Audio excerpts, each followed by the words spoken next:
What's up, Amazon sellers, and welcome back to our weekly Sunday show where we try to share some news and information with you guys about selling on Amazon and, of course, answer your questions, whatever questions that you have, bring them to the table.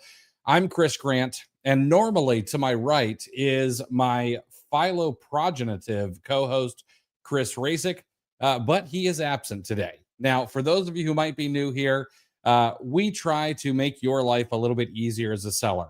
Maybe you've got questions about selling on Amazon. Maybe you've got questions about a particular buy or something like that. Maybe you've got questions about how to get into Wholesale or Keepa.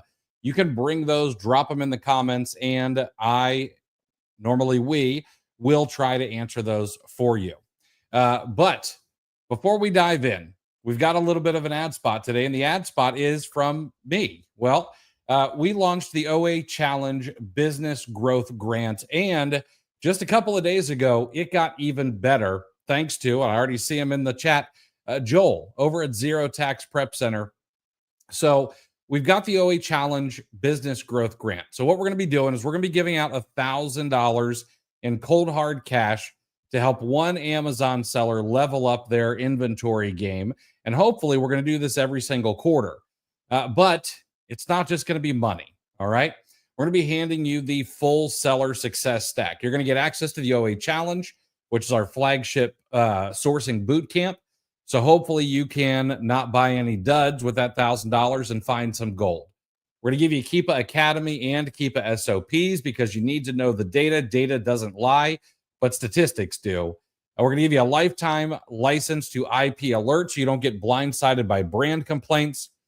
To top that all off, we're going to throw in 15 profitable OA leads that you can use to purchase from, but also rabbit trail and use all the methods that we teach in the OA Challenge, as well as the Keepa Academy and Keepa SOPs to turn those into dozens of other leads. And then, like I said, it got even better. Joel threw in free prep. This is 100% free prep for the inventory that you buy with that $1,000, and it's in a tax-free state. So it'll be zero tax on all of the stuff that you buy with that $1,000. Which huge shout out to Joel at Zero Tax Prep Center. This is a something he didn't have to do, but something that he offered, and it's incredibly kind. Now, here's the deal. It is 100% free to apply. I don't know why that happened. I apologize. 100% free to apply. There's no strings, no catches, no purchase necessary. Just looking for some hungry sellers who want to try and scale their OA or RA and are having trouble, with capital, which is something that we all run up against. The applications close on April the 8th. April the 8th is when the applications close. We're picking a winner live on Wednesday, April 9th. If you want to apply, go to cleartheshelf.com/grant. That is cleartheshelf.com/grant. Link is down in the show notes, wherever you might be on YouTube. Throw your name in the ring, all right? And it's going to be good. I hope this is something that takes off because it's something I want to do. And do me a solid. Share it across social media. Let people know that it's happening, because one of the crazy things is that even if you're giving something away for free, you've got to market the hell out of it. And so if I could ask for a favor, share this with your friends and get the word out there. All right.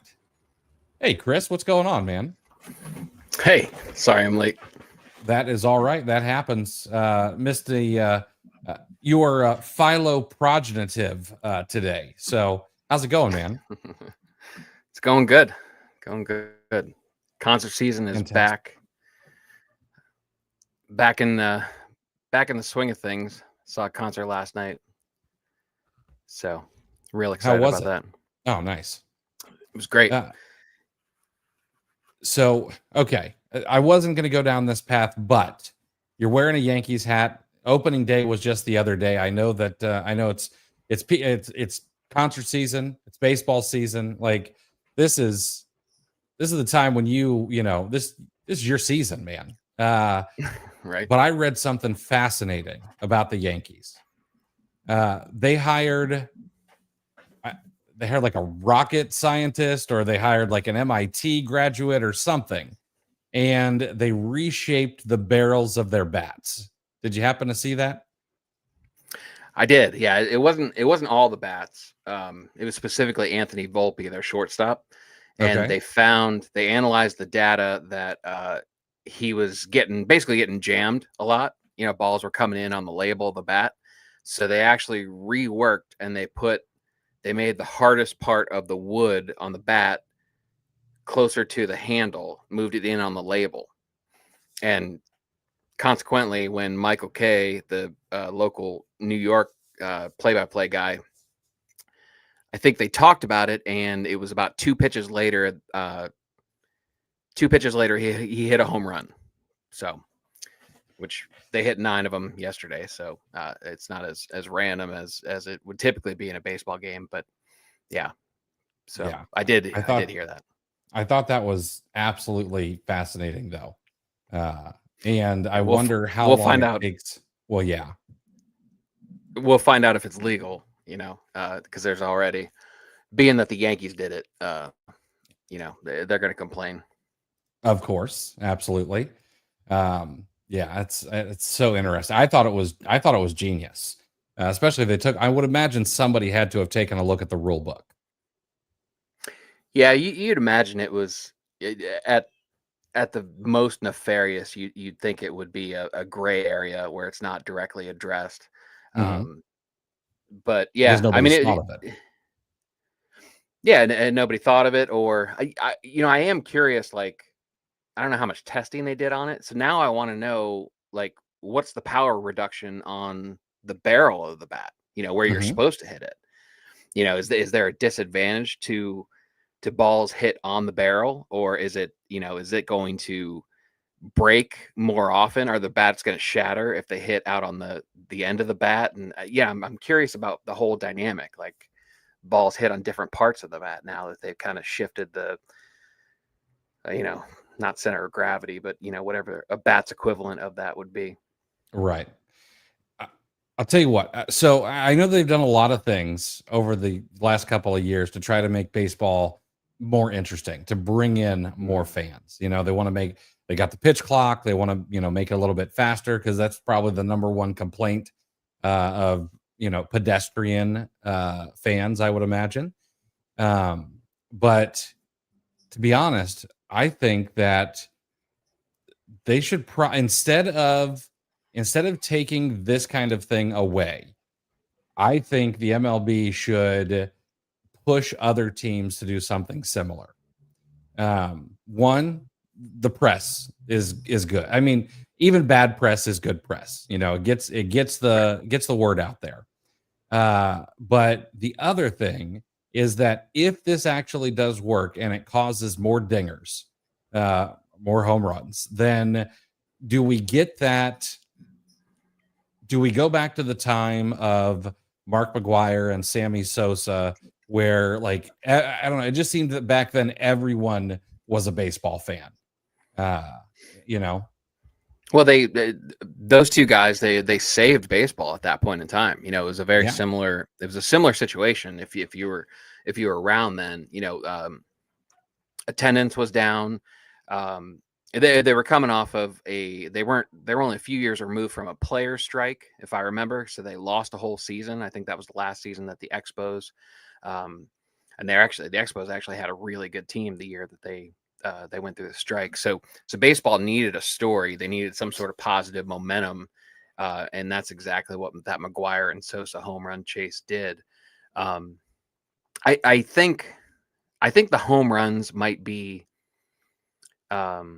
overemphasized from hmm this, because these are professionals, and I mean, and there are professionals that redesign the bat, and they kind of made adjustments for the way that Anthony Volpe in particular was being pitched.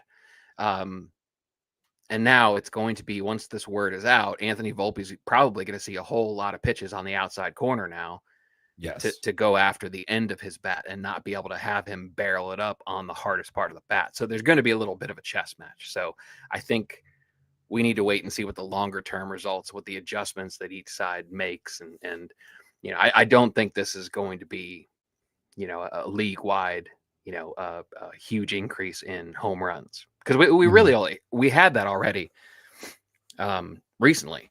When the batters kind of changed their swing and they kind of went for launch angle and all that stuff, they started studying that, and they started kind of swinging more uppercut, which increased home runs. It also increased strikeouts, and you can kind of debate the merits of that change on the game as a whole. So yeah, there's so much to it. That's why I love baseball. It's kind of like it's the chess of sports, to where basketball and football, in my opinion, are more like checkers. And I know that kind of matches the attention span, the modern attention span. We want lots of quick bursts of scoring and plenty of them, so I don't know. We'll see, but it'll be interesting. Should be interesting. Yeah. Baseball's got so many layers. It's such a beautiful sport. I don't care what anybody says. I totally agree. So, Chris, I didn't have a chance to tell you, and I don't know what you heard or what you didn't hear, but the OA Challenge business growth grant got a little bit better over the last couple of days. And maybe you read my email yesterday. I'm not sure, but Joel at Zero Tax Prep Center reached out and offered free prep for all of the inventory that someone buys with $1,000 that we give away. So 100% free prep is being added in to the OA Challenge Business Growth Grant. Oh man, that's awesome. Thank you, Joel. Yeah. That's man, it wasn't sweet enough. I mean, that's now literally, I know we said it before, every excuse was taken off your hands. You don't have any left. And now for sure, you don't even have to touch the inventory that you buy with this grant. I mean, if I don't know, if there's not a spike in applications at this point, people trying to get their hands on it and really getting a full picture of how powerful this grant is. I don't know. I mean, people just must be, they must just be in it for our sense of humor. This must not be like sellers on the show. I think we're just a comedy show at this point. Right. And to answer Ryan's question, we've got 51 applicants so far. So chances are still, it's not like you're competing against 500 or 1,000 other people, which honestly, thank goodness, because I have to go through each and every single one of these applications. But there's only 51 people who have signed up so far. That's awesome. Chances are great. And remind me again, applications have to be in by what date? April 8th. So we've got about 10 days or so. Okay. Get them in, people. All right. First piece of news. And of course, guys, if you have questions, make sure to drop them in the chat. We will happily get to them. I do see a couple already. I promise we'll get there. First piece of news. Article came out from, or according to Numerator, the average Amazon shopper dropped $2,817 across 73 purchases in 2024. It's more than one purchase a week. And Amazon's repeat rate for a customer is 99%. Like, it is a serious captive, addicted audience. We also learned who these buyers are, we learn this every year, but it's mostly Gen X and millennials. Those are the biggest that's the biggest portion of the consumer base is Gen X and millennials. It's 75% female. 48% are middle income, 29% are high income, 66% white, 69% homeowners, 38% suburban. So if you want the TL too long didn't read portion of that, it's suburban moms with disposable income are kind of the backbone of the Amazon business. Essentially making impulse buys in yoga pants at 9:45 while someone is halfway through a bottle of wine that they could have swore they split with their husband or significant other. So that's who's keeping us in business, guys. So And I'll tell you what, I always am interested in this kind of information because I mean, $2,800 a year at one retailer is it's a lot, you know. There's probably not a whole lot of stores that get that kind of loyalty from one customer. Um, and I mean, 73 purchases is insane. Like, I don't even know if I go to Target 73 times. And I know I don't go to Target 73 times in a year. And that's the only other store where I think maybe you're going to have an incredibly loyal customer, at least at a retailer. Maybe Erewhon does, but that's only in LA. Um, and I don't know. So I find this interesting. I'm not sure if there's much to be taken away from it other than Amazon seems to be doing a good job at keeping customers on the platform, and we should probably applaud them for that.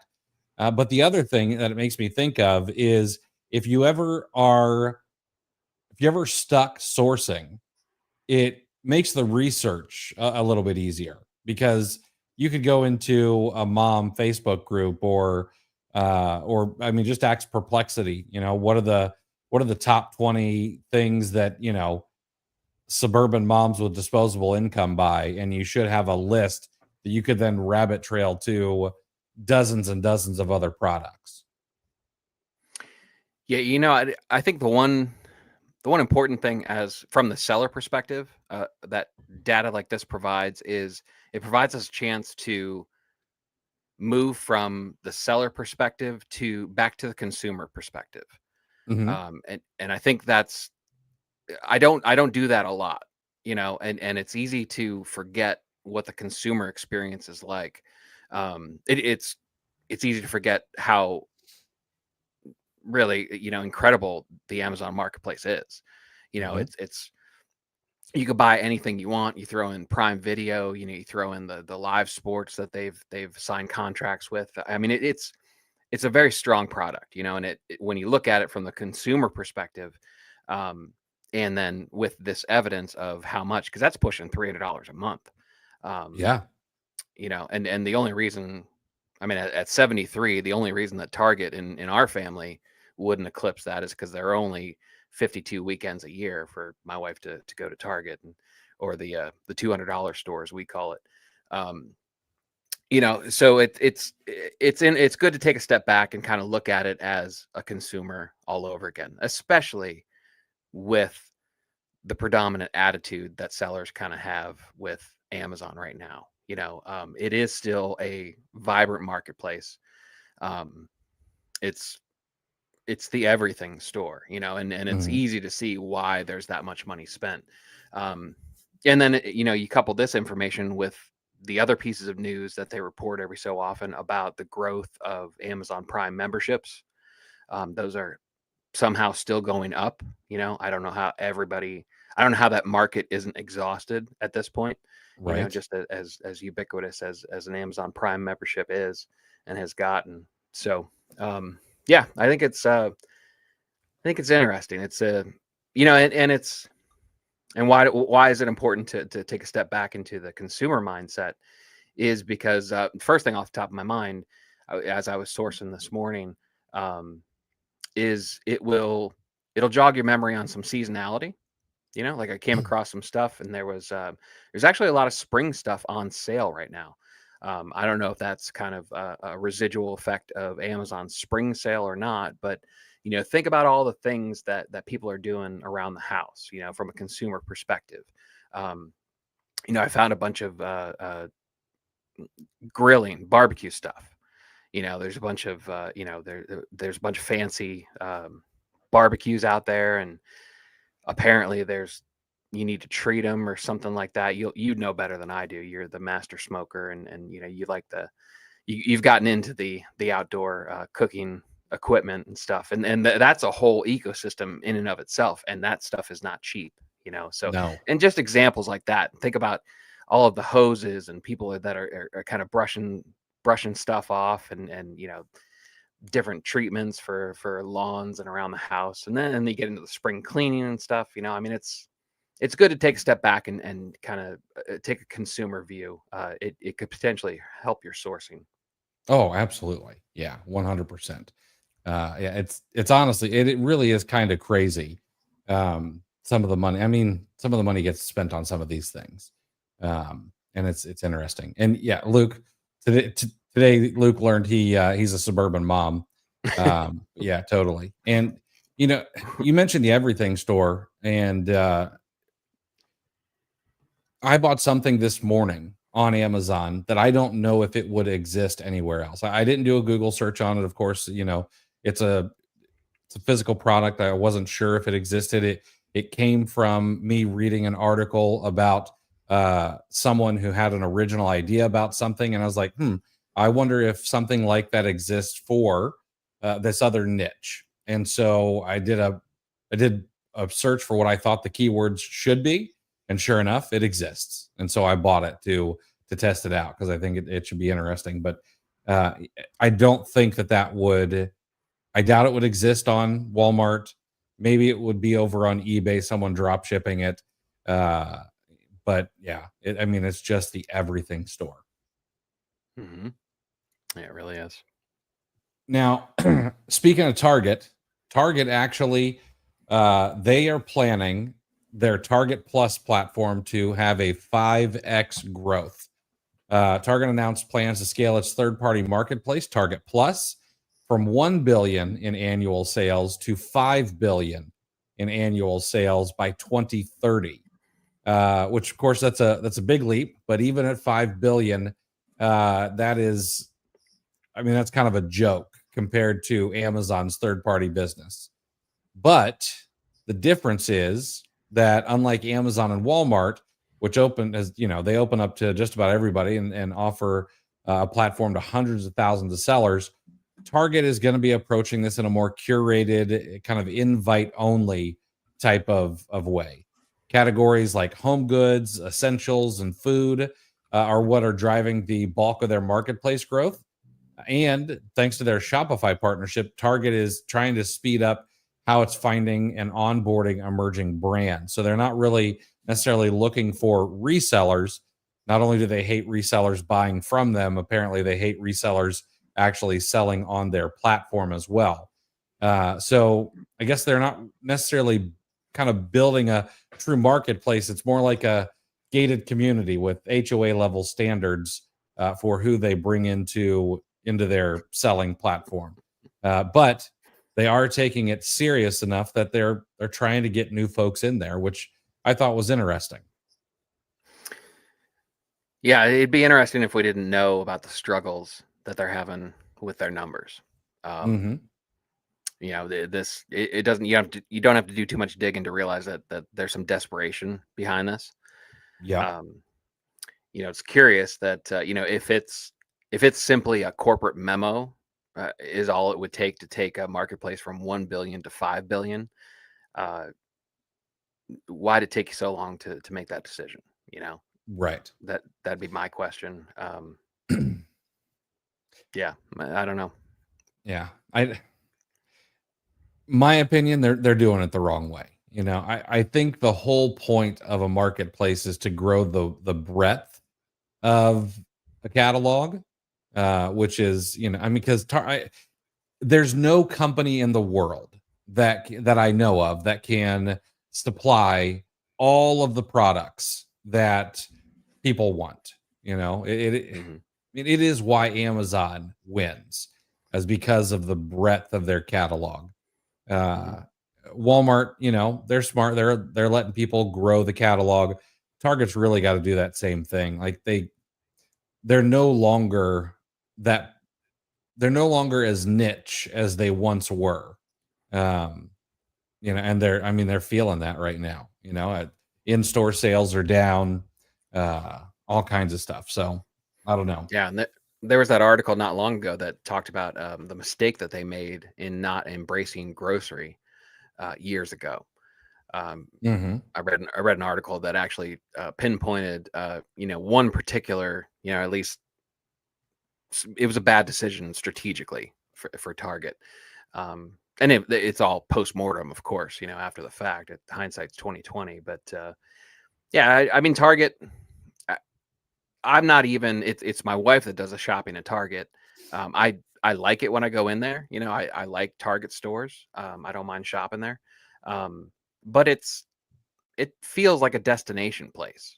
You know, Mhm. I don't ever, you know, like having Target delivered, you know, it kind of saps the charm of what Target would have going on. You know, Yeah. we joke that it's the $200 store because when you go in there, you just end up buying, you know, a multiple of what you went in there to buy, you know. So Mhm. that's hard to replicate in you know, a delivery or an online um, you know, landscape. Yep. Absolutely. All right. Last thing I want to talk about today, and then we'll jump into your questions, is I want to talk about how the endowment effect is killing your profits. And this is, this is a string of laws and razors that we've been going through over the past couple of weeks. But the endowment effect is it's a psychological principle that says people place more value on things that they already own than on things that they don't. So it's the reason that someone wants $40 for a used bike when they wouldn't pay $20 for it if they saw it in a Craigslist ad. Now, let's take that idea, and I know a couple people who've been very guilty of this. My grandfather was very guilty of the endowment effect, and I didn't have a term for it when I would tell him, "Hey, you're not going to get what you want for that car that you're trying to sell. It's just not worth that." But now let's take that idea and let's bring it over to the world of arbitrage. All right. Where sellers can get emotionally attached to those clearance aisle trophies. So this bias kind of shows up as maybe pricing too high or refusing to liquidate your stale stock. You kind of live and die, or Amazon sellers live and die by their ability to make fast, smart, data driven decisions. And emotional attachments to products tends to slow you down. It'll trap your cash flow. It'll kill momentum. We're supposed to date products, not marry them. Okay. We're not in the business of collecting cool stuff. We're in the business of selling it before it turns into stale inventory. And when it turns into stale inventory, starts collecting higher fees. So now, on top of the endowment effect, we tend to get sunk costs on top of sunk costs, which is something we really don't want to do. So, your job isn't to own products, it's to transfer ownership as fast and as profitably as possible. Inventory is not meant to age like a fine wine. As a matter of fact, inventory tends to age like milk. Now, there are exceptions to the rule, of course. If we were, and we've talked about this with, um, shoot, I'm drawing a blank on his name, but we've had, long-term hold Lego sellers on the show Ken, in the past. So, it's not like there are not exceptions to this rule. But if you're pricing emotionally, waiting for the market to appreciate or waiting for the market to bounce back, you may be letting the endowment effect turn your inventory into a liability. Yeah, I think a lot of times that sellers forget, and I do this as well. Sellers forget that cost does not determine the value. The market is who sets the price, not our attachment to the particular product. Um, so let's talk a little bit about why stale inventory can be a bit of an emotional problem. If it hasn't sold in 90 days and it's not Q4 stock, you need to let it go. This is really kind of the sunk cost fallacy on steroids. I put time into sourcing it. I put time into prepping it. I put time into listing it. It's got to work out. No, it doesn't, unfortunately. Unfortunately, the market does not owe us anything just because we put in the work. So you really should have a system. Should have preset liquidation triggers. Day 90 equals I sell at cost.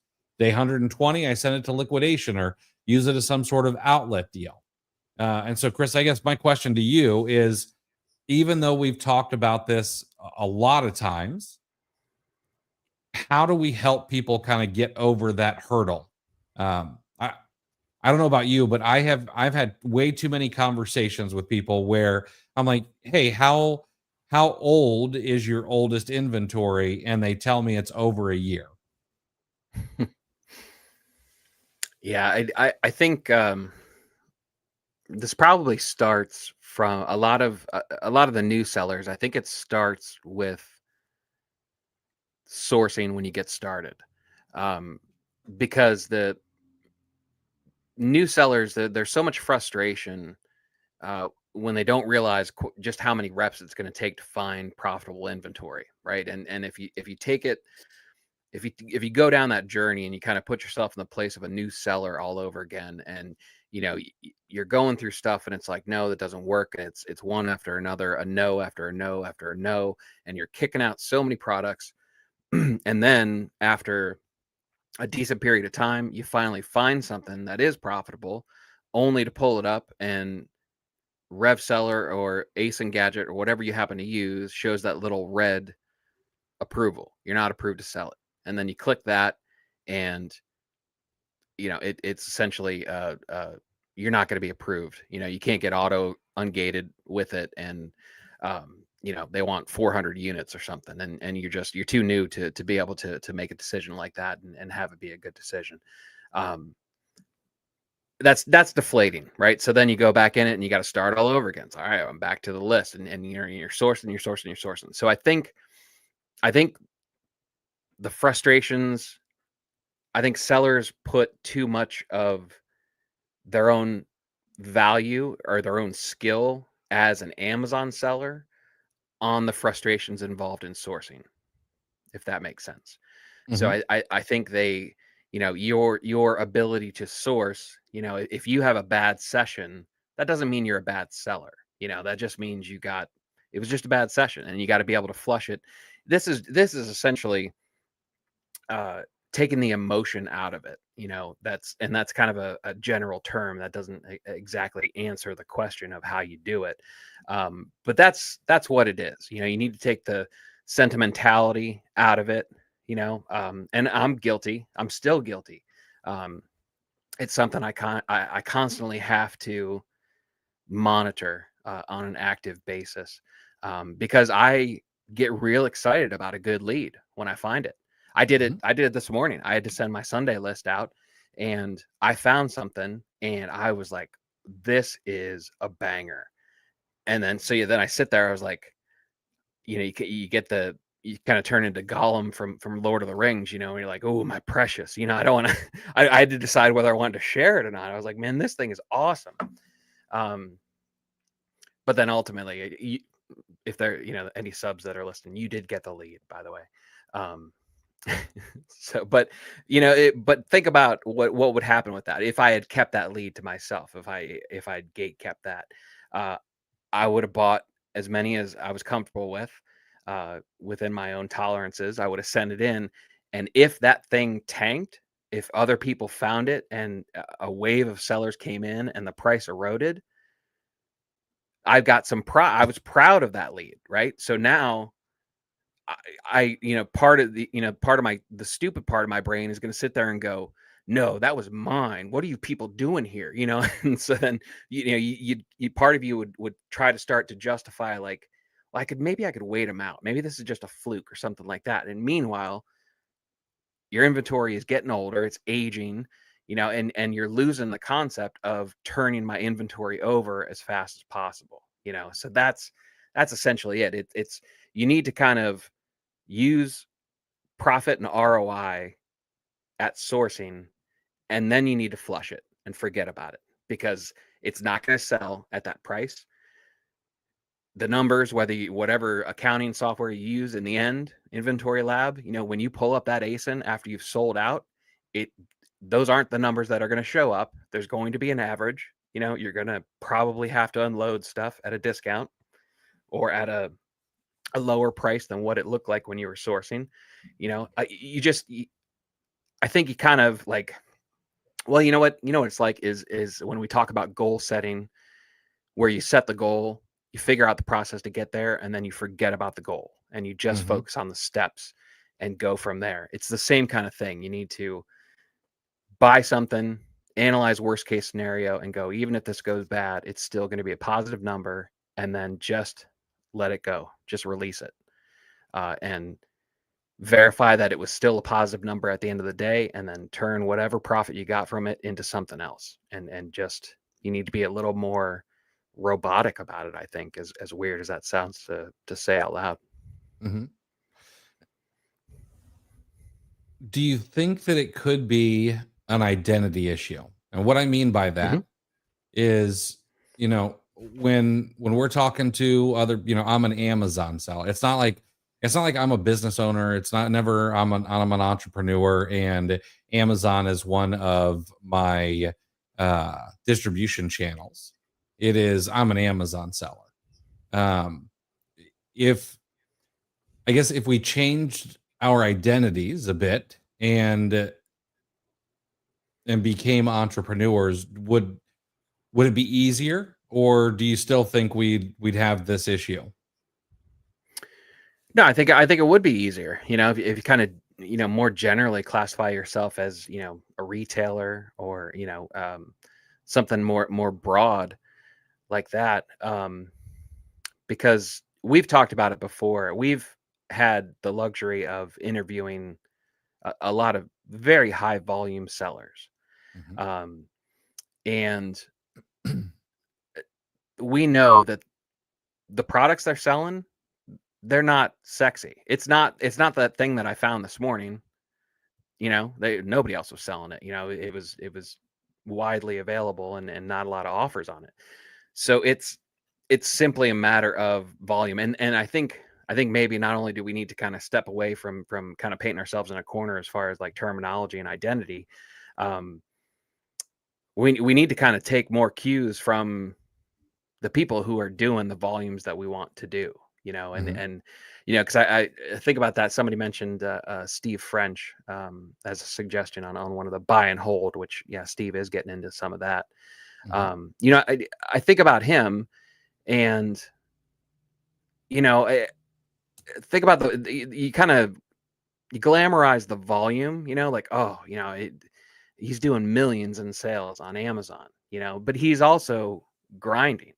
He's in toy stores, he's in, big box stores, and he's out there multiple days a week. So Mhm. it's like, you need to kind of take the full picture, and for him to have the success that he does and still grind as much as he does, it's it's not as glamorous, as maybe, just going by the numbers, the pedestal that we place on, oh, I'm a multi-million dollar Amazon seller. It's like, well, yeah, what does that actually mean?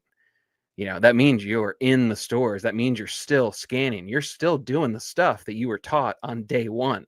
You're Mhm. doing a whole lot of it, and you're doing it robotically. You're taking the emotion out of it, and you're just getting profitable inventory. You're getting it in as fast as possible, and you're selling it off, and rinse and repeat from there. It's just like the products, just like the process. None of it is as sexy as multi-million dollar seller. Everything that we have attached to classifications like that. Yeah, absolutely. And Corey says he's different. He does kind of marry some of his inventory. Corey also doesn't use a repricer. Um, so, but I aim for margin and sell through, but my expenses are somewhat fixed. I'm not trying to grow much. So, and that's okay. And you bring up this Power Rangers toy. If you were talking a Power Rangers toy that you're holding on to since August of 2024, and if I'm not mistaken, I think you do a lot of merchant fulfilled. So I think that maybe at home rather than at FBA, because if it's at FBA, your costs are not necessarily fixed on that because you're going to have monthly storage fees and things like that. And it's not yet, but you'll be getting close to aged inventory surcharges and stuff. But if that's sitting at home, it's not taking up space that you need for something else. I can understand that, because you may, with Power Ranger, with that particular franchise, you may actually have something that's going to be worth quite a bit of money uh, when it becomes discontinued, or all the other sellers sell out of it. So this is the stuff that this is the commodities, the commodities that we sell. Um, as markets get um, markets get a little bit more mature, as markets get a little bit more, all FBA. If it's commodity stuff, markets tend to get more, efficient over time. It's just the way things go, So Corey's holding on to his inventory and then sending it in at a later point. Yeah. So that okay. That's that mechanism. I think if Amazon sellers were religions, I think Corey would be the Amish, maybe. Mm. Yeah, just like, yeah, no, like we're not going to mess with that electricity stuff. We're going to do things. We're going to do things old school. No repricer. I think it's what he would be. I like it. And Corey, actually, talking about what you're doing there, that is like, see, here's the thing. I bring up stuff like this, and then there's always someone who's like, well, but I do it this way and it works. And you're absolutely right. There are different business models that do work for most people. They can't do what you're doing. There's another seller who sources ollies, Joe Hart, and he often holds on to stuff because ollie stuff does tend to drop in price a bit because people know that they can go get good deals at ollies, and but if you wait those folks out, the items tend to come back and you can sell them for much better margins. So yeah, you know what? This kind of feeds into something that I've been thinking about with the book that I'm reading. I'm reading MJ DeMarco's The Millionaire Fast Lane. Mm-hmm. And one of the few good things that I pulled out from it, I'm not impressed in my first several chapters, but the one thing I did take from it and that I think is interesting is he talks about how not being force fed the definition of what wealth is. Like, don't take somebody else's definition of wealth and assume that's how you get it. And from an Amazon seller's perspective, that stuck with me, because it's exactly what you were talking about. It's people are going to have different methods and do slightly different processes, and it can work for them. That doesn't mean it's going to work for me. That doesn't mean I'm interested in even trying it your way, but you can have success and I can have my own model and have success that way. Mm-hmm. So it gets into the kind of knowing your numbers and whatnot. And if you take what's working and you compound that in your own business, regardless of what you see on social media or what you see in the Facebook groups and everything else, if it's working for you and you compound it, you can build a successful store that has nothing to do with what anybody else is doing, and we can have conversations like this, and we can have all these sellers with nuance and have no duplicate business models or business practices, and we can all get together and talk about our success. And it's just interesting detaching yourself from the other people's definitions of success. Yeah, that's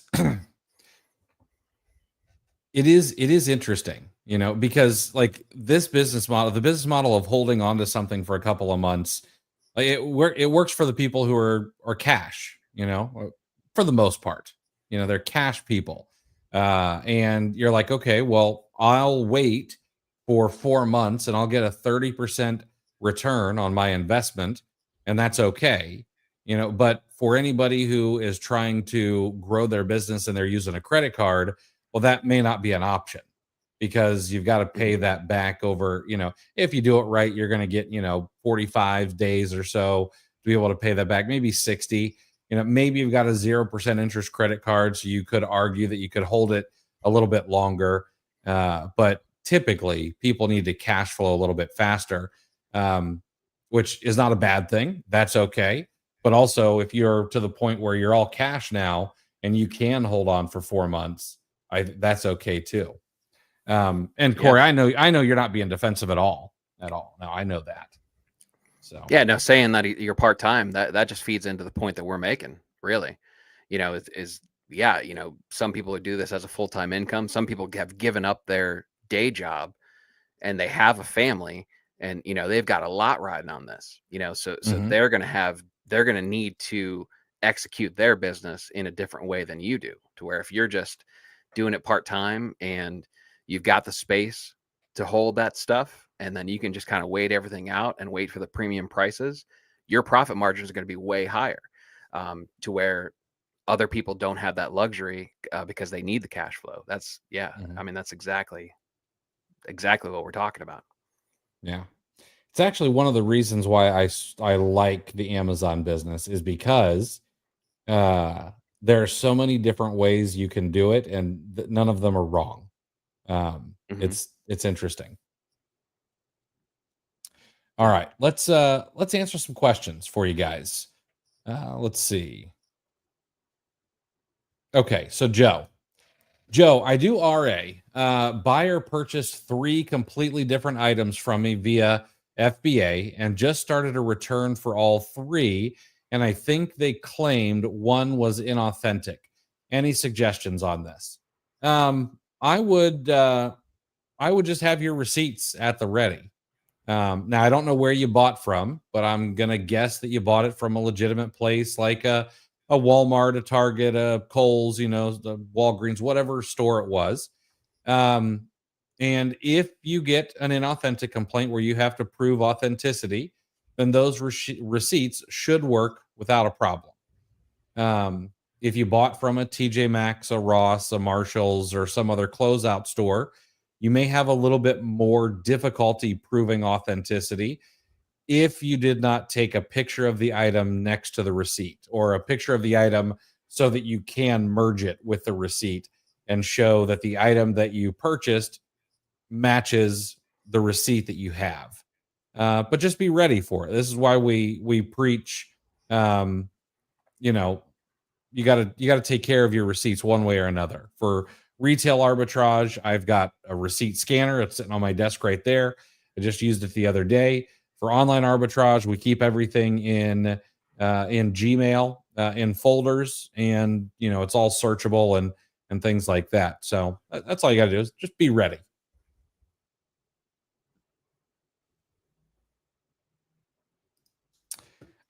Lala, hey Chris, just moved to Arizona. What advice can you give me to get started?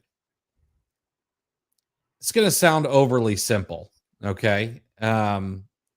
Here's something that I have learned talking to a lot of people who are ready to get started.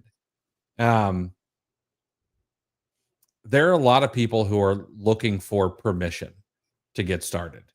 Now, that sounds very weird. I know, because why would you ever go to some idiot who's got a YouTube channel and ask for permission? But oftentimes it's because we may not have people in our families, we may not have people in our circle, our friends who are like, oh, yeah, you should absolutely start a side hustle. It's no, you should get a job, or you should, why don't you go DoorDash? Don't do that scam drop shipping on Amazon thing, because they've heard a bad story. And once you hear from one person that it's no good, well, it's easier to shut our brain down rather than to actually go and do some research.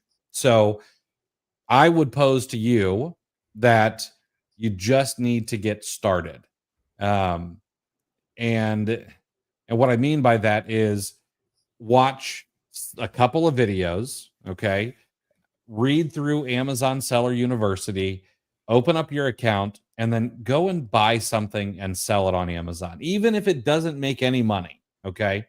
Now, do I think that you should purposely go out and try to find things that are going to, you know, give you less money than you spent for? No, but you'll at least figure out the process. Okay. And you'll be able to validate that this business model actually works. If I buy a product on clearance at Walmart for $5 and I sell it on Amazon for 15, and even if you do this merchant fulfilled because you don't want to send one item into FBA, and you ship it out and you get back $10, so you lost $5, at least you have verified that, okay, if I do buy things, they do sell, I do get the money in my account, and it gets to the customer. Well, now you can say, okay, I know this works. Now I need to learn a little bit more. I need to learn how to source properly. I need to learn how to look at Keepa data, et cetera, and so on. And now the next item and the item after that, I really want to make sure that they're profitable and they sell. And then you do that, and then you just keep going. And it just starts compounding from there. Yep. And I would say, getting started, best advice I can give you is stay out of the Amazon seller forums. Yeah. It's a horrible place. And like kind of in general, keep in mind that especially in the current environment of Amazon sellers, the people who are absolutely kicking ass aren't talking that much. They're just getting to work, and they're just putting the reps in, and they're making their money. So don't get caught up in negativity, and kind of lean towards a bias towards action. Yep. I think that you'll be good in the long run. If you go to webstersdictionary.com and look up dumpster fire, there's a picture of the seller forums right there. RIP Glenn _Amazon. Right. Matt, has anyone here gotten a section 3? Both of us have had section 3s. Yes. I just got one on a used book. I have no idea why. Been selling for 16 years on Amazon. So it's tens of thousands of books. Unfortunately, it almost seems like a crapshoot. However, with a used book, I don't know how to beat that one back.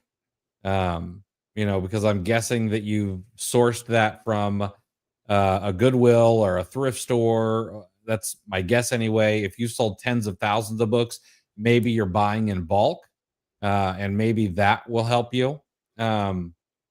Wherever you're buying your bulk books from, or hopefully, if you're doing, I know that there is online book arbitrage, and I know some of the sources for those. Hopefully, those receipts would help you if you're doing that. But essentially, you need to go through the process, which is probably going to be a video call, and they're probably going to ask you for invoices, receipts, etc. You're going to need to go through that process with them and try to prove your supply chain.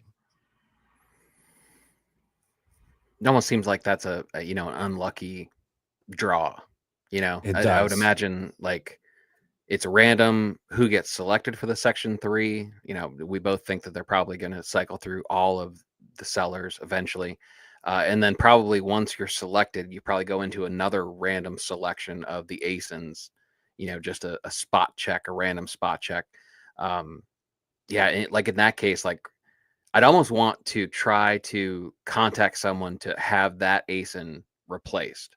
Like, like I will verify anything you want, but you've selected a used book, and like just kind of appeal to the common sense, kind of try to walk up the ladder and get somebody like, I'm not hiding anything, but they have to eventually know, and it can't be the first time that used book's been selected, to where you have to.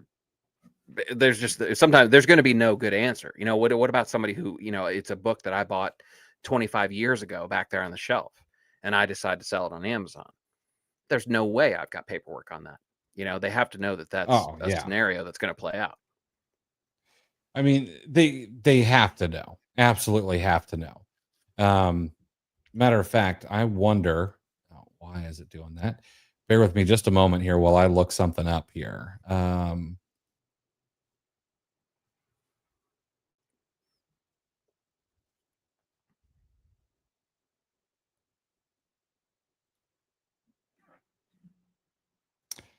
Yeah. I mean, Amazon even talks about selling used books on sell.amazon.com. So they don't tell you where to go source them or anything like that I can see.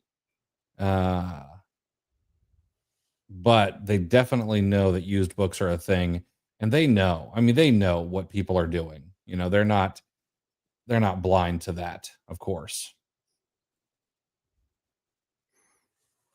I had to go look at sell.amazon.com because the people who say that retail arbitrage is illegal and against Amazon and things like that, I always just pull up the page about Amazon telling people how to do retail arbitrage that comes directly from sell.amazon.com.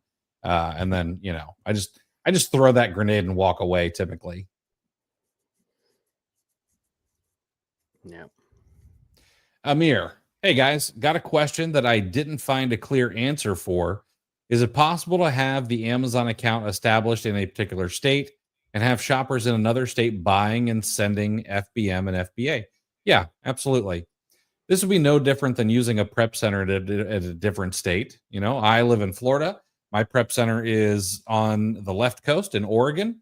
And that's no problem whatsoever. I could also I've hired shoppers in the past that have done retail arbitrage for me in Ohio and Texas and a few other states for particular items. That's never been an issue. They can merchant fulfill. They could ship into FBA from there. Yeah, absolutely. If you want to listen to a really great podcast episode with someone who does that, you want to go listen to the episode we did with Jasim, Jasim.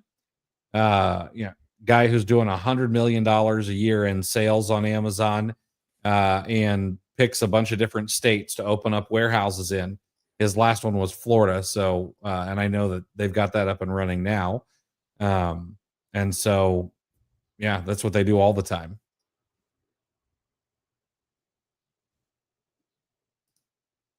Hey, Jack, would like to see Steven from Full-Time FBA Show on the podcast. We could get Steven on. He's a friend. I'd be happy to have him on. Is that Smotherman? Yeah, that the last Steven name? Smotherman. Yep.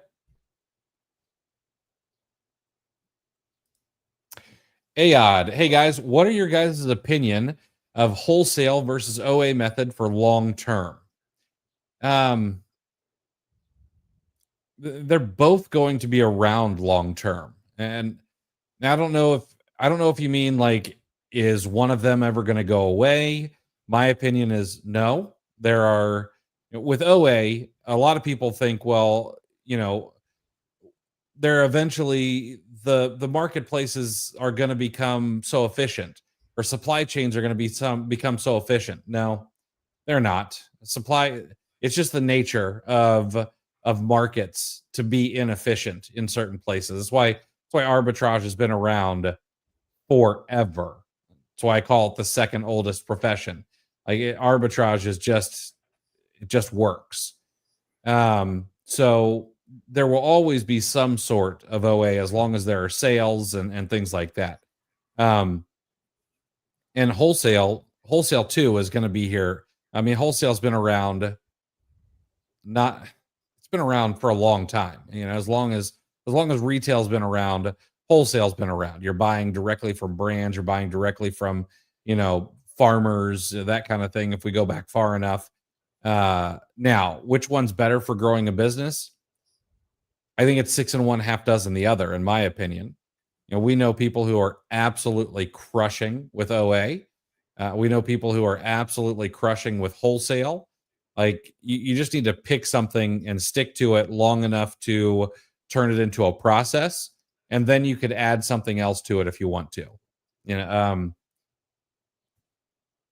Shoot, I'm having such a hard time with names today. Jeff Storch is a great example of this.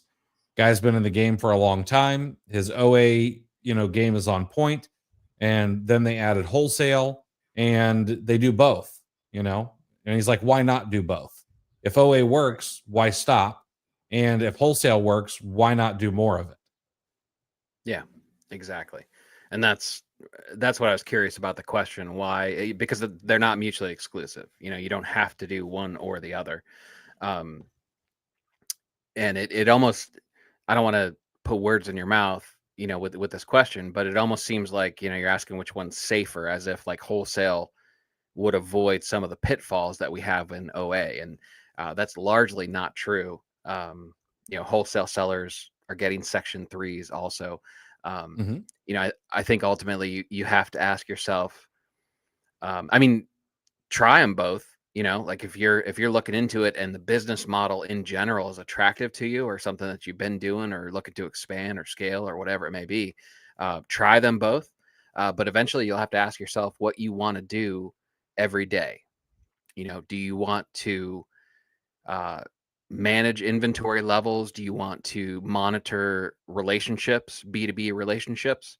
Do you want to kind of behind the scenes, manage inventory in and out, or, do you want to be able to source, because I think wholesale has the better story, like you can talk about wholesale. It's like, oh, wouldn't it be great if you could just go straight to a distribution center and get as much inventory as you want, instead of, you know, being limited to 5 at this website and out of stock at this website. They can make wholesale sound more attractive than OA, Hmm. but what you can't do most of the time is, like, I can log out right now and I can go source 200 units and have them en route to my prep center right now, right? And have projected profit in process right now. Uh, Hmm. I don't know if you can do that on a Sunday with wholesale, and I could do that on day one when I started this business, if I was doing OA, I would have to find it, obviously, but I could have sourced 200 units on my very first day as an Amazon seller doing OA.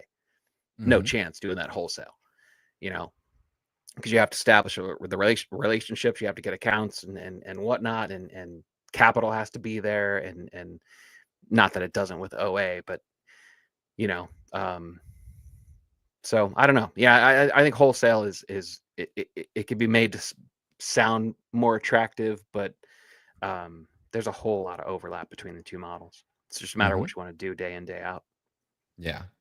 I mean, honestly, wholesale. Here's a hot take: every model on Amazon is actually arbitrage.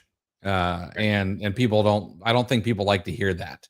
You know, private label folks, they're doing geographical arbitrage. An item that they can buy from a Chinese factory can be sold more here in the United States, because people value it more than what the factory does. And yes, does a nice brand help, and a brand story and things? Yes, brands are helpful. However, we are also seeing that brand loyalty and brand affinity and things like that are declining over time. And so, does that become less and less of a thing in the future? Possibly. Uh, so, but essentially, private label is arbitrage with some extra work. Wholesale is also just arbitrage. You're buying it from a wholesaler. Sure, you're cutting out Target, you're cutting out Walmart, and you're going a step closer. But what a lot of people don't necessarily talk about is you can actually get things from Walmart cheaper than you can from a lot of wholesalers, because Walmart's got a whole lot more muscle to throw around than you do. Um, and yeah, so, but they all work. Steven, how often would you guys say that a product bounces back in regards to pricing? This one's a thinker. I'm not sure. Do you have an opinion, Chris? Uh, I don't know, maybe half the time. Yeah. Just if I had to give an answer, and for the sake of no dead air, say half the time. I mean, we don't really know the backstory of each particular ASIN. I mean, if you have a product that the profit and the pricing starts to erode, is it one seller that is scared by their Plum card payment that's coming due, or is it has it hit a lead list? a lead list that's distributed to 40 sellers, and it was one of the better ones on that day's list. You know, it may be a long time before it ever bounces back, if it does at all. So it's tough to tell. And that's yeah, I don't know. As far as and it, part of me, not to not to be mean, Stephen, but part of me thinks maybe we shouldn't care. Um, because if your inventory's in there, it is what it is. And at some point in time, no matter what, you have to get as much capital back as possible. And if it's tanking and the pinch is on and there's no coming back, this ASIN is something that you're not going to revisit for probably at least a year because it's just an absolute mess. That doesn't change the fact that you have to get whatever capital you can from it and flip that into more profitable inventory. So that part of it is true, whether it's tanking or whether it remains profitable. It's all about getting as much capital back as possible. And then, if it's not tanking, if it's still a good product, it's just a question of whether you rebuy it at that point. Mm-hmm. I think you may have hit the nail on the head with that last part. Like, would it be nice to know how many listings, get back to normal or get back to a profitable level? Yeah, it absolutely would be. But does it actually matter? That, I guess that is, I think you may have really hit the nail on the head there. Yeah, that's interesting. Because that's what we do with our own database, really. Yeah. We're going to go back over our old leads, and we're doing that because we know that the majority of sellers aren't doing that. But even from there, there's only going to be a certain percentage of good leads, and Hmm. it doesn't really matter. The ones that you kick out and go, oh, nope, that didn't come back. It doesn't matter because you're not looking for that. You're just getting rid of that lead because that means you're one step closer to the next Yeah. profitable Yeah, one in your own absolutely. database. Yeah. Carlos, is Roku an IP complaint brand? Not that I'm aware of. No. Hey, Kyle. I just started selling and I'm really concerned about IP complaints. How worried should I be? I would not be overly worried. I would not allow a fear of IP complaints to hold you back from getting out there and getting started. Most of them are beatable. Like, you can beat most of them. If it's an IP complaint, and a counterfeit without a test buy, you can usually beat those. And if it's something else, you could reach out to the brand and try to deal with them. And like, there are ways to handle those. Yeah, Kyle, it's kind of like being afraid to fly, you know, because you're afraid of a plane crash, Hmm. which it's nobody wants to be in a plane crash, obviously. However, tons of people are flying all the time, and if you really look at it, the crashes are such a small number. Um, that it's you have better odds of winning the lottery and being struck by lightning twice, and so it's all perspective. It's when you were 16, you can't let a fear of getting in a car accident keep you from getting your license. Hmm. Tiffany, if your account is on vacation, will you get paid? Yeah. I mean, if you have money that's available to you, even though you've put your account on vacation mode so that you don't get any merchant fulfilled sales, yes, you would still get paid out the money that is in your account. Corey, if you forget the label or to label a product with an FN SKU, does Amazon auto label it or send it back to you? They, if they can figure out what it is, they've put labels on them for me in the past, and then they ding me for it. So they will put an FN SKU on there for you. Joe, is there a way to block a buyer from continuing to buy and return my items? Unfortunately, no. You cannot block buyers.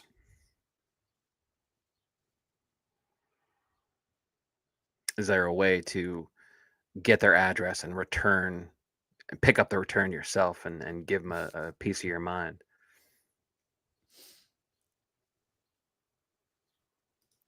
David, specifying an ASIN for a Section 3 would have been a dream. I had to supply all supply chain docs for the last. Oh yeah, that's rough. 600 pages is a lot. Wow. Rob, I don't do much merchant fulfilled, only for my seller health. Amazon dinged my ODT rating severely. Got 3 orders all on the same day, shipped the same day, and delivered exactly on the OTD date. Yet they dinged me. I would be opening a case for that, especially if you were OTDR protected.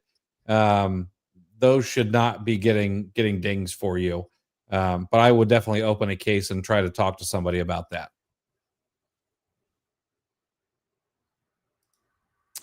Carlos, if I see only one suspected IP complaint from 2023 on IP alert, but the seller offer count on Keepa doesn't show any IP issues, what should I do? Should I follow Keepa or IP alert? So here's one of the things about IP alert. We try to take brands off of IP alert when it seems like they're not filing complaints any longer. And so, you can send that brand over me and I can do some research, because one ASIN is not usually enough to really kind of make a decision on that. But IP alert really should not be the thing that makes you decide whether or not you're going to buy a product. It should just be one of the many data points that you're taking in. I will say this. I do think that some data is better than others. I think that there are a lot of people who now have IP, some sort of IP alert built into their programs. Most of them are not good. Okay. For whatever reason, I actually manage IP alert myself. And so I try to do an excellent job to make sure that brands get taken away. Matter of fact, there's a brand that is going to be taken off this week sometime. And we're also adding new brands every day. But it really should just be a data point that you take in and realize that, okay, at some point in time, a verified, meaning I have to get a screenshot of the actual IP complaint. A verified IP complaint has happened on this particular ASIN or this particular brand. However, now it maybe looks like they haven't filed any IP complaints or anything like that for a year or 2 years or whatever it is. Maybe they have stopped. I'm going to go ahead and I'm going to take the risk because I know I'm buying from a legitimate place. And chances are I'm going to get a suspected counterfeit or counterfeit without a test buy. And I know I can probably beat those back. Then I would go ahead and I would probably sell it. And then deal with any of the consequences that come from that decision if they were to happen. Okay. But it's possible that brands start and then stop filing IP complaints. It's possible that maybe they only file IP complaints seasonally. It's this very difficult. Managing IP alert is actually one of the most difficult things that I do of all the things that I do. Because there's so many different things to think about and things that I've seen, I'll give you an example. Starbucks used to file IP complaints, but when they filed IP complaints, it was only on tumblers, not on their coffee. But we had to add Starbucks to IP alert. And then as soon as they started, they stopped and they've never done it again. Walgreens, on the other hand, they started filing IP complaints on their Walgreens private label branded products. And then they stopped. And so we took them off. And then they started again. And then they stopped again. And we took them off. And they have not done it yet again. I think they're really just trying not to go bankrupt, more than anything else. So they're too busy for that. But could they start up again? Yeah, they absolutely could. If they get rolled into a private equity, like it looks like they're going to, could the private equity company say, hey, you know what? We don't want people buying the stuff to sell on Amazon. We're going to start filing IP complaints again. Yeah. And then even doing it inefficiently. I've seen a lot of. I've talked to other sellers that we sell the same brand, and one seller will get a certified letter, and the other doesn't. And there are plenty of anecdotal situations too, where you get a letter with some wording that's a bit scary, but then you look and there's 20 other sellers, Mm-hmm. and there's no drop. But for some reason, this law firm is unrelenting on the communications to you. Yeah. Najim, I have some large products over 25 inches required to ship to an Amazon warehouse. How can I deal with them? Can I still send them to Amazon? Yeah, you don't have to merchant fulfill items that are over 25 inches. You can send them in. Absolutely. What are the requirements as far as shipping those in? They have to be all in the same box, Yeah, I think right? that kind of stuff, it used to be that you could put the stuff that was over 25 inches into all the same box, but you could add other things into that box Mhm. as well. I think that now it can only be things that are over 25 inches. It kind of has to be like its own shipment itself. Yeah. But Najim, on your next question, can we go over how to ship a pallet of products? Nope, because I've never done it. So I would not be helpful to you. However, Amazon does give you directions on how to ship LTL, or what's known as less than a truckload. And I would go look that up in Seller Central, and that should help you. But from the videos that I've watched, I would suggest if you can get something that spins and just hold the plastic wrap, Right? as opposed to having to run around it, that seems a whole lot easier. Yeah, it does. And another question: what are the main reasons for a Section 3, and how long does Amazon go back in requesting receipts? Well, a Section 3 is not a full blown suspension. There are two types of Section 3s, to be honest. The one that most people are getting is like a supply chain verification, and it's a suspension of your inbound shipping privileges, not of your selling account, unless you fail the supply chain verification. Um, so uh, that's what that is. Now, how far do they go back for the receipts? It depends. I don't know that I've seen any like over a year, or very many over a year. That's about it.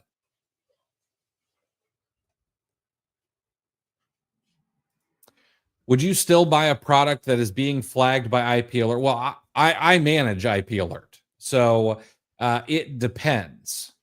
It really depends.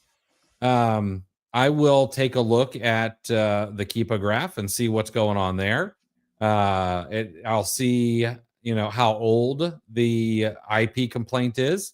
So it depends on my own personal risk tolerance. And then, so here's the other thing. Okay, unfortunately, sometimes I will do it just to test and see if anything happens. Like, am I going to get an IP complaint, and then, do I need to make sure this stays on IP alert? I'm just, that's the cross I bear as IP alert co-owner. I also think there's probably I don't know if I was offering best practices, I would say the older your account is, maybe the more willing you could be if you decide you want to chance it. Like Hmm. as a younger account, I wouldn't mess with it. Like I would just, if I see it, I will immediately stay away. And 5 years in, I'm still that way. I have no interest in extra account health violations. Because there is a score. I mean, if you're doing significant volume, your account health is going to climb. If you're a newer seller, you're going to start out right around that 200 point mark. And as soon as they accumulate, they kind of double, or they go by factors of 4 or 8 or something like that. You'll get like an 8 point ding the first time, then it'll be 16 points, then it'll be 24 points. if you're if you're around 200, if you're too close to 200, to where a 24 point hit or more is going to start making stuff go red, it's probably not worth the risk. Mm-hmm. You know, but you know, it is worth mentioning, like the like IP complaints. You know, the vast majority of them are beatable, right? Would you agree with that statement, Chris? Yeah, yeah, yeah. Except for the last one I got. That one was tough. But yes, Right. and I Well, didn't that even was beat those sometimes. yeah. Well, the last one you got, that should just be restricted. You know, like that's just the brand. Yes. You know, not taking the correct channel that they should be doing on Amazon, which is also going to happen. But you know, the majority of counterfeit without test buys, and you know, the issues, the reason they're so scary is because of the inconsistent review process of the Mm-hmm. appeals when you fight them.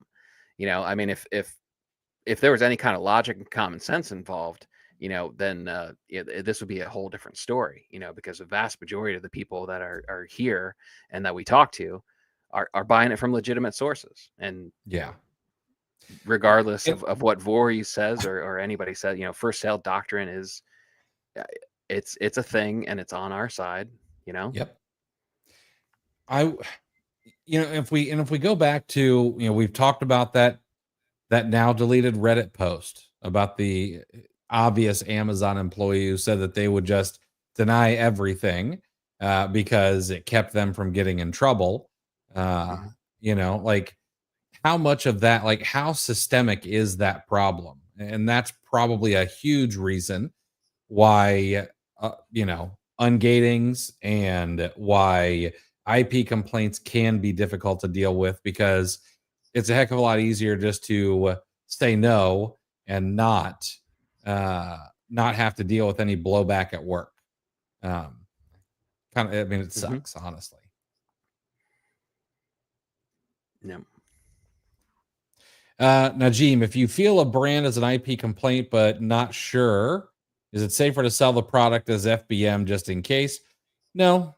I got an IP complaint on a product before it was on its way to Amazon. It hadn't even haven't been up for sale yet. So you can get IP complaints before products even go for sale on Amazon if they're just listed in your account in some cases. And last one here. A brand was requesting 10 items on the invoice to get ungated. Now, after receiving the item, it switched to 200. What's the deal with that? So, I want to rephrase this question for you because I just want to make sure that everyone understands. It's not the brand that is requesting the ungating. You do have to get ungated for certain brands, but it's Amazon that's requesting the information. It seems like a small thing there, but that is something that's, I think, important to know, especially if you're newer to Amazon. It's not like Amazon and the brand have gotten together and been like, hey, let's mess with these Amazon sellers. But we are seeing a lot of brands go from 10 units to 200 or more, and we can only speculate. Is it a glitch? Now, a lot of people are going to say, Chris, that's stupid. But Amazon has just made some massive changes to their API.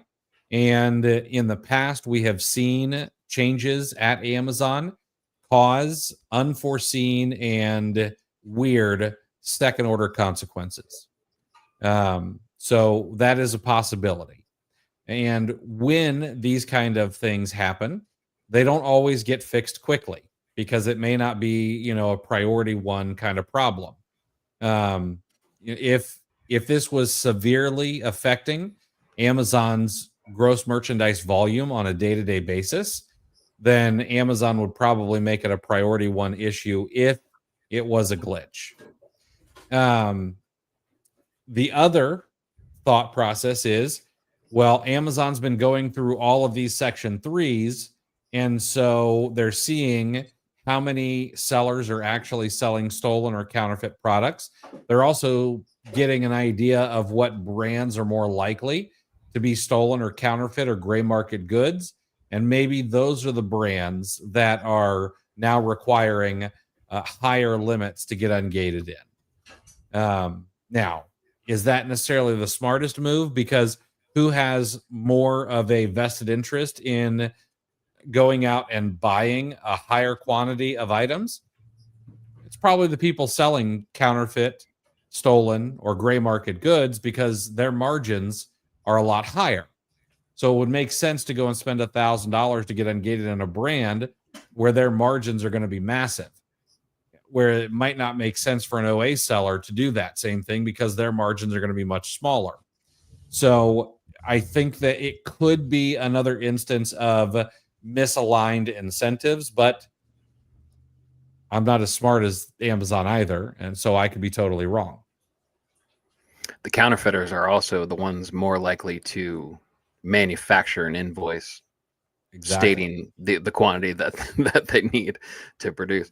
Like through this whole thing, I'm not sure through this whole thing. That's a scenario like unfortunately I'm hearing that multiple times. Where it says 10.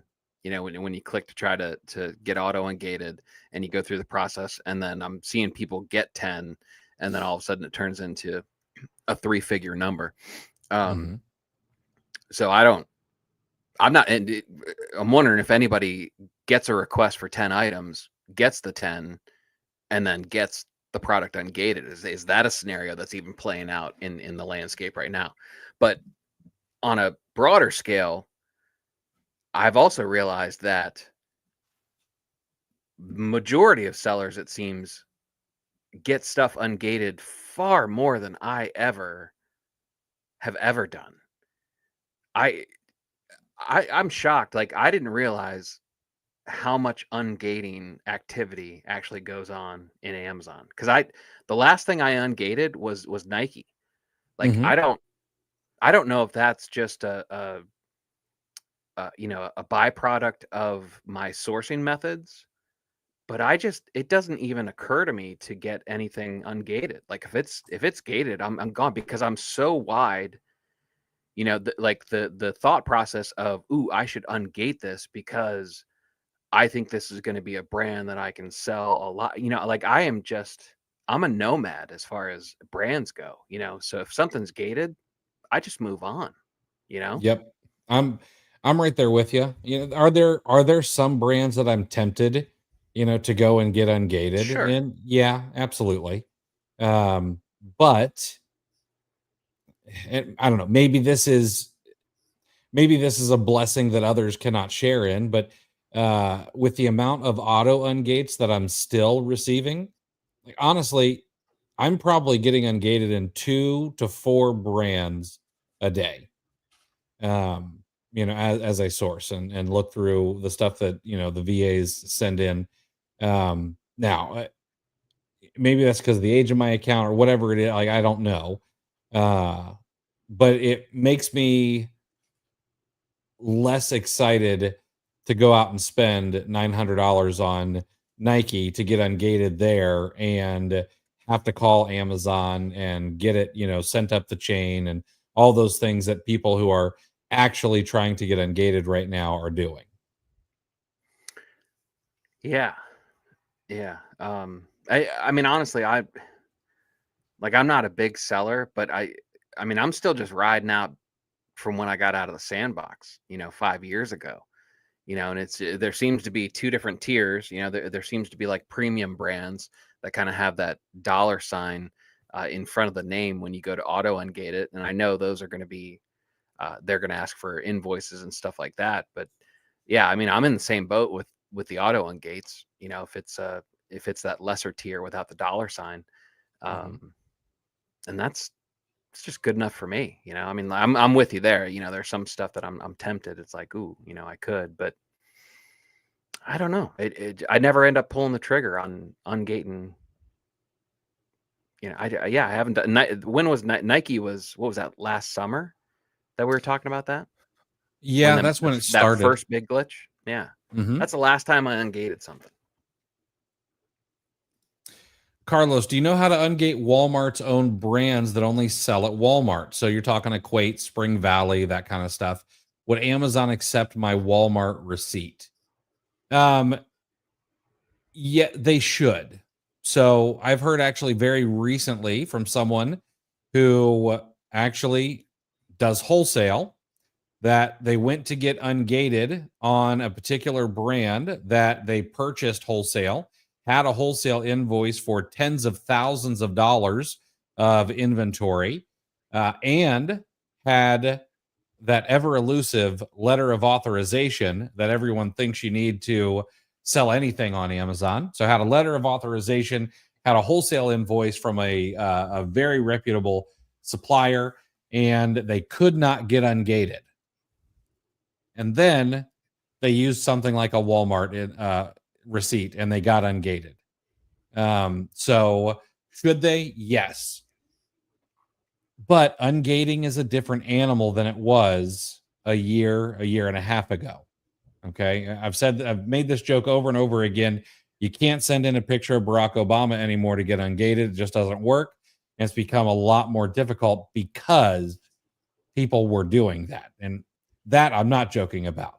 I know that pictures of Barack Obama were sent in. I know that pictures of people's dogs were sent in, blank pages, all kinds of things. So now we're in an environment where it is harder, and people don't seem to remember that the average ungating procedure took 20 or 30 submissions at one point in time. We're sort of back to that again. So you're going to have to keep doing it.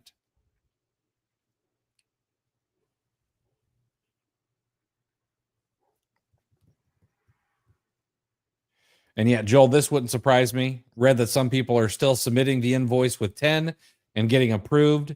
Yeah, see, and it doesn't surprise me at all because it's the way things are enforced are not the same across the board. It's an interesting strategy, though. Yeah. They ask for 10, you get the 10, you go to submit it, and it says 200, and you just send 10 in anyway. Right. Jack, do you know we're just gonna answer ungating questions the rest of the day. How can I get an invoice to get ungated in DeWalt? Amazon's asking for 50 units. Lowe's and Home Depot don't give invoices. They do it their pro desks. Make an order online. You go in, talk to the pro desk, say, hey, I need an invoice. You get an invoice. Yeah, and the pro desk is, just to clarify, the pro desk is like that's like the contractor part of it, right? Yes. Yeah, that's like the contractor area. Yeah. Yeah. So you can get an invoice there. Ayod, I hope I'm saying your name right. I apologize if I'm not, but how do you suppose I could increase my account health significantly other than selling more? That's it. It is a factor of selling more. I believe it's 4 points for every 200 units sold. Yep. There's no way to game the system. Straight math, homie. Yep. Greedy, do you do Walmart? I have an active Walmart seller account. Yes. Do I actively source and sell things there? Not really. I passively sell things there. If I've actually got a box of stuff right back there that needs to get listed. But I do not actively source and sell there. Maybe that changes. I don't know. It is a distribution channel that can be used. I'm not against it. And not Roush. But not aggressively. Grass is greener over there. No, chomping at the bit to get on Walmart. I'm not if that's the nature of that question. When would you choose FBM over FBA besides Q4? Also, would you ever use Amazon's prep service? It saves on shipping instead of going to a prep center and then to Amazon. So I'm going to do the second part of this question first. Okay. Would you ever use Amazon's prep service? No, in 99% of the cases. And it saves on shipping instead of going to a prep center. You cannot send something from a retail. If you're doing online arbitrage, you could not buy, let's say, a case of vitamins from Walmart and send it directly to Amazon. You cannot do that for a couple of reasons. Number one, you have no idea where it's going to go until you create your inbound shipment to Amazon. Secondly, you're not going to be able to get Amazon's inbound shipping label on that Walmart box. Like, it just doesn't work. There was a time where you could do this. That time has been gone for about a decade. Okay. Amazon shut that down pretty quick when some sellers were doing it. So your inventory has to go somewhere else first, unless you're doing, say, wholesale, and your supplier is willing to send the items to Amazon for you. Let's say whether it's SPD or LTL, if the supplier is willing to ship to Amazon for you, then could you have Amazon put FN SKUs on a product, put a poly bag on a product? Yeah, and that would probably be a little bit safer because chances are it's going to be case packed inventory rather than mixed inventory. So would I use it there? Maybe, but I would even prefer it if the supplier was willing to put FN SKU labels on the products for me instead of Amazon doing it.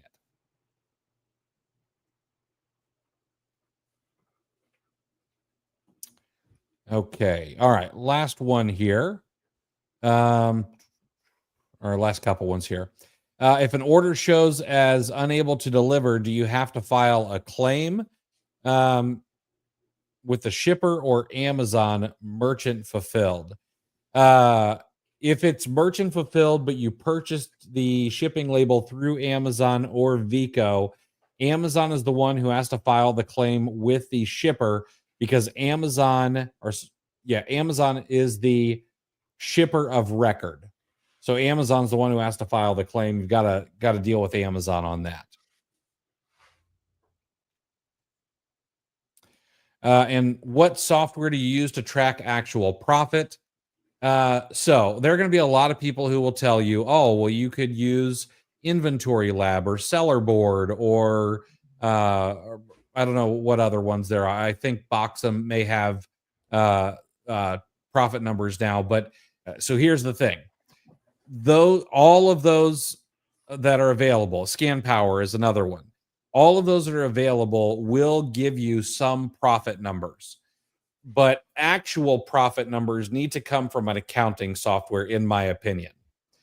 So you need to use something like a QuickBooks or something similar to get actual accounting numbers. Now, can you add, let's talk Inventory Lab, for example.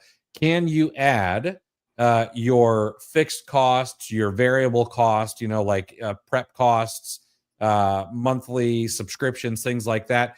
Yes, you can add those in there as well. But I use QuickBooks.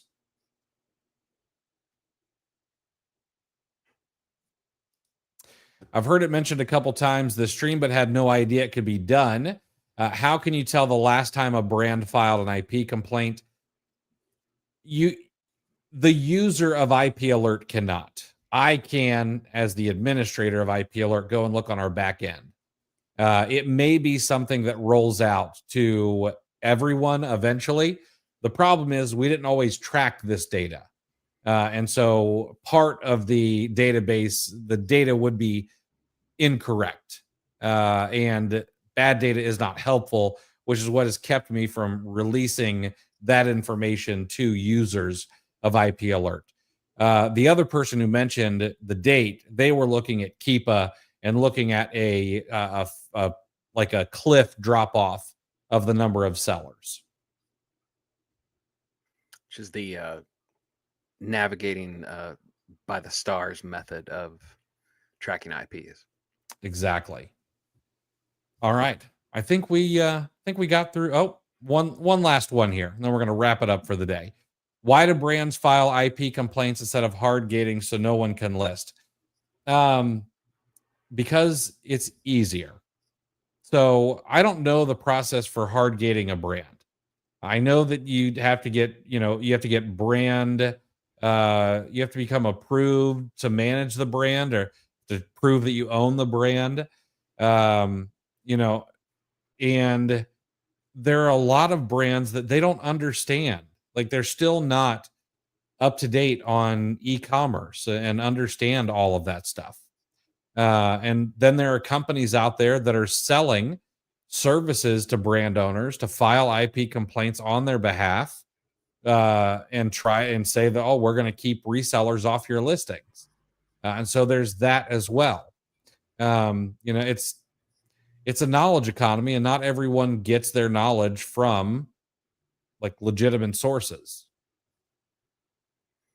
Yeah. Well, and look at the fallout from that seller forum post. Glenn, the massacre, the Glenn massacre of 2025. Right. Once you started digging into that, it was very, very easy to find information from Amazon on how to file counterfeit claims and stuff like that as the brand. Mm-hmm. Much, much harder to find information on how to register with a brand. And being sellers, we know that navigating the back end of Amazon isn't user friendly, so you could see a whole bunch of brands just like, hey, I found this method, and the executive going, yeah, that's fine, whatever, just do it. I'm not dealing with it the way they said I'm supposed to. Just do what you got to do, get these sellers off. Exactly. All right, guys, we're going to wrap it up there for today. We'll be back on Wednesday to do this all over again at 5:30 p.m. Eastern Standard Time. We'd love to see you back here. But thanks for hanging out with us today, and we'll check you guys on Wednesday.